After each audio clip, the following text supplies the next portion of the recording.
La thématique finalement donc, de santé que l'on a choisie et que l'on traite avec cette solution, c'est les accidents vasculaires cérébraux.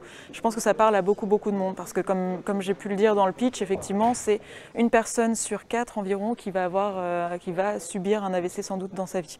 Donc c'est une thématique qui est assez importante à cette échelle-là. Je pense que ça va apporter un peu de visibilité au projet.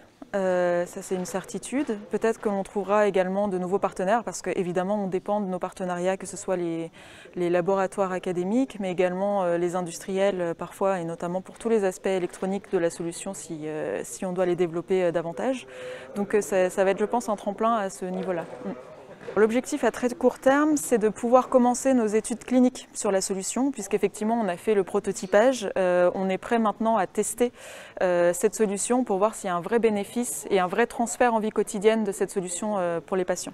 C'est-à-dire qu'on sait que ça fonctionne à peu près pour des sujets sains, maintenant à voir en termes d'acceptabilité et en termes aussi d'efficacité sur des patients atteints d'AVC. Donc il y a eu plus de 700 votants. Ce qui a porté l'attention, je pense que le premier thème, c'est pourquoi. Et on sait très bien que l'AVC en France, c'est une maladie qui touche de plus en plus de monde. C'est une maladie où on pense souvent plutôt à sauver les gens, mais il y a toute une phase après ça de rééducation. Et là, ce projet s'inscrit là-dessus, ce qui est développé par la société RI de Capgemini Engineering.